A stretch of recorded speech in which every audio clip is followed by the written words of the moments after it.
Welcome to Heather Ewing, the CRE Rundown. And today I have a dear friend, a complete athlete, and someone you are going to want to hear from, Miss Petra Kilian. Welcome, Petra. Thanks, Heather. I'm so excited to be on your podcast. Well, I am so excited to have you here because you have so much great information on mindset through all of the marathons, the Ironmans, the list goes on, and all of the training of athletes that you've done past, current, future, that I thought, we have to get her on. And why don't you share with our audience? Give them a little snippet of your background so they get a feel and flavor for you. Well, I live now in the Madison community since 24 years. It's going to be next July. So just over 23 years. And I got my USAT certification to train triathletes in 2010. So it's been over 10 years, 13 years that I'm coaching triathletes, runners to complete their competitions. Is it a triathlon or half marathon? I do specialize in the long course. So I coach people that are doing half marathons and marathons, as well as half Ironman and the Ironman triathlon distance. But then I also coach master swim, and I coach cycling classes and strength training classes at a healthcare fitness center in Fitchburg. And so I've competed in numerous triathlons in all distances, but my favorite is the half Iron distance. But I have completed 7 Ironman and the marathon and the Boston Marathon multiple times. And I just love people that come to me and have goals and help them to achieve them. Definitely. Well, and you've succeeded at that many, many times. So it's always fun to see you coaching your different athletes. And I know I have received such valuable information from you too, which I'm very grateful for. So. And you just did the Chicago Marathon, which is also dear to my heart. I have done it in 2018, and you have done a tremendous job there. So I wanted to congratulate you as well. Thank you, my dear. And now you're going to Boston next year. So yay. It's amazing. Exactly. Yep. You have achieved a lot in the last few years with your business and your running. I'm very proud of you. Oh, thank you. I received that fully, my dear. So backing up, what got you inspired in running, in marathons? I mean, half, full Ironmans. It's not something that a lot of people do. What inspired you?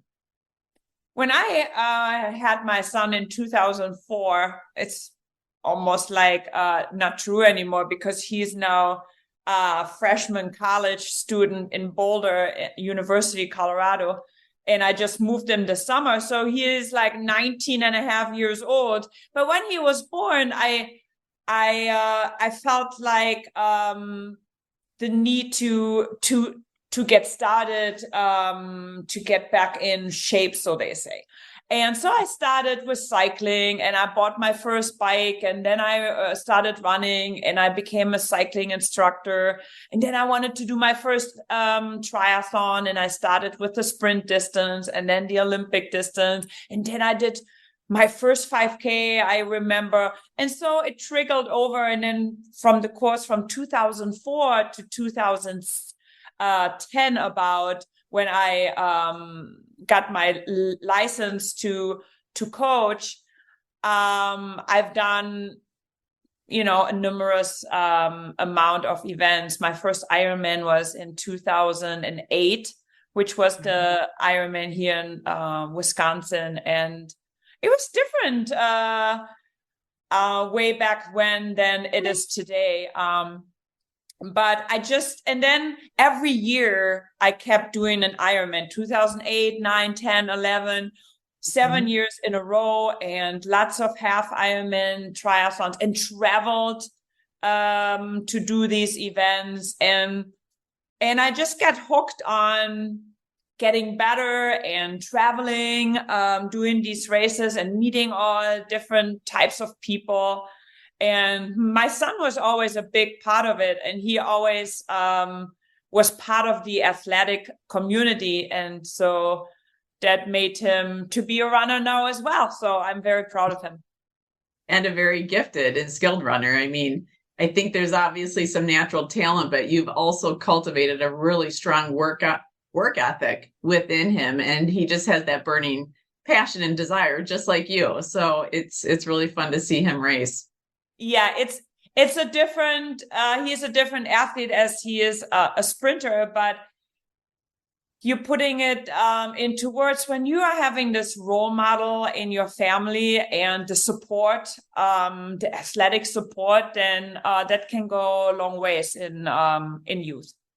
Oh, definitely. And I see that for my nephew, Isaac, with his parents being distance runners, and just it's really neat to see his kind aunt of being such a good supporter. Yes, well, I love watching. He always says he hears me yelling. But you and me both, right? Yes, we're not quiet people. So, sharing of which, your beautiful accent, my dear, Germany. Yes. So were sports, in your hometown, were they big, kind of like Madison, or was it a very different experience in that sense? I grew up in a very, very sheltered, like little community, a village in a rural area, believe it or not, of 500 people. I went to a little public school, high school. We never had sports, organized sports. We didn't have sports in high school, any organized events. We had PE, and that was as much as we had in athletics. So if you wanted to become a swimmer or being in any athletic environment, you would have to travel to the next city, and you would have to have the resources and the support from your parents to get you there. But there was nothing that was provided to youth in my upbringing. Completely different, right? So you're definitely a trailblazer. You move across the pond, get very deep into the athletics, and then training for many years and continuing to do so. What would you say?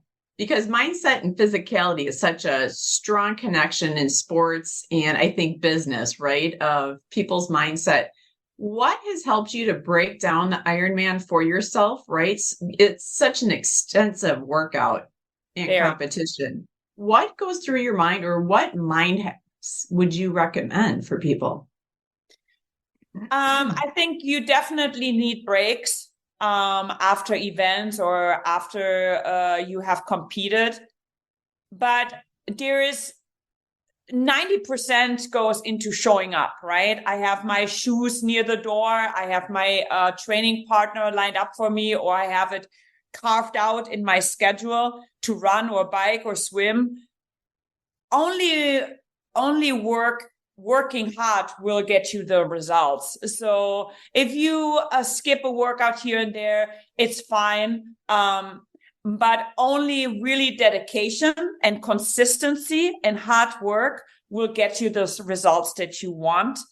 And there's just no way around it. And I always talk to my athletes that I'm coaching, and honesty it goes a long way. Like everything that you put in, you get out, maybe. So when you put all the work in and to achieve a goal, that doesn't guarantee you the goal will happen, but it gives you a good shot at it. And that's what I think is very important, that some people that are not in the athletic world as hard to grasp, like, wow, how do you show up every single day and do your workout? And it's not easy. It's not easy for you. It's not easy for me. It's not easy for everybody. You just do it. And showing up and starting is 90% of the workout. And then you get into the workout and you get it done. And the next day you do it again. And it becomes a routine, like brushing your teeth or going to bed early. It's the consistency and the big discipline that is big big, and it's the only way to success, in my opinion. I completely agree. It's the consistent incremental changes. And I think too, Chicago was just my 6th marathon, but it's interesting. You would think the wonder of consistency would wear off, but I swear it's only gaining more momentum with each marathon, because you're you're adding a few miles each week, and you're pushing and all these different things. And at the end, it's the 26.2, and it's a multi-layering, like you're saying, of nutrition, hydration, you're refueling, all these different little facets. And on race day, you might perform really well or not. Like, to your point, there's no guarantee. No guarantee. You can only put in the work that gives you a shot to have a good race. But a good race is never a given.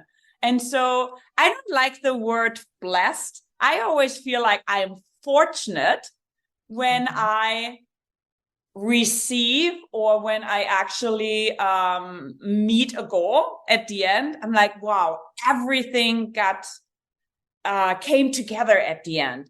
Not only did I work hard, but also I was fortunate enough to be here and to be healthy and to execute, and the weather was right and everything came together, and I had a very good, maybe the perfect race, and I qualified for Boston. But other people work as hard and put the same amount of work in, but they might not make the goal because it's very hot that day and they're very struggling with the weather, or their mindset is different. Something has happened in their life that really they struggle with mentally. So yeah, it's I can only say the consistency and experimenting more and more with racing will make you a better athlete. But there's a lot of work goes also into recovery. You can't go on and on and on and on forever. You need to make sure that you give your mental health and your body a break, and to really hold back on training and competing, and just do something else, and then come refreshed to the table and say, okay, now I'm refreshed enough to start over again. Yeah. No, and that makes perfect sense, because I've noticed kind of like a 2-week post where there really isn't much going on, walking, different things of that, some stretching, rolling, lots of water, trying to, get things moving that way. But I agree completely. A mental break and physical is definitely in order. So. Yeah, or sleeping in, right? As athletes, oftentimes, and full-time moms and full-time business owners, and we all have jobs and different hats we wear. How nice it is on a Saturday to just sleep in and go to the farmer's market for a change, and not running 15 miles or 10 miles or 20, depending on what cycle you're on in your training. It's just so refreshing to totally step away from being an athlete and just enjoying regular weekend or morning things, or go to a movie at night instead of going for a 6-mile run, so it's really important to completely step away. Totally agree. So now we look at it, you've worked with really high level athletes. And what I love too is that you came out with the first time 5K, which I absolutely love. So share with our audience more about that. Yeah, it's called First Time 5K. It's a 12-week series, about 40 minutes each episode. And it's a free training plan that consists of 12 weeks of training, from not running at all. So maybe you're a complete newbie to running, or you haven't run in a very long time. And so it's a very safe way. 12 weeks is a long time to complete a distance of 3.10 miles to do your first race, or to complete the distance. And you can get it at any podcast platform that is out there, and you just type in first time 5K and you will receive that free podcast, and it comes with a downloadable. You can download a 12-week free training plan that goes along with it. And it's a so-called free, a feel podcast. So it's I am actually talking to you while you're running. So it's meant to be listened to while you're actually doing the training. So it's not like something that you listen to as like an audiobook or something like that, or an interview. It is you are training and you're listening to it while I am guiding you through each workout. And I love that, because I listened to it and I was like, that's a great idea, because otherwise, in reality, right? Let's say you listen to it on just a podcast, and if you did not have the self-guided, what's the chance that someone is actually going to be able to pull all of those different pieces off? And I also really love that you broke it down of the timing of the time starts now, and then you count them down and let them know, and you have music in between, which is perfect, because I've noticed, like when I started getting into distance or running, that like anything, you really need to break it down into the smaller chunks, and then you build over time. So I think you did a great job with that. And I love that. So yeah, great work, my dear. And I stayed true to one music genre in that podcast. So it's only European dance music, which is not maybe everybody cup of tea. But if you do love that sort of music, this podcast might be something you want to have a peek at. Definitely. And where can people find this? At any podcast platform there is out there, or you could just go to www.firstime5k.com and it goes right there. Perfect. All right. Well, on that note, thank you so much for joining me. It was a true joy to have you and share more of you with my audience, because I love and adore you. So I was just like, more people need to understand what you do, how you do it. And one last question. So if people are not located physically in Wisconsin, can they train with you? Yes, of course. They can find me on Facebook.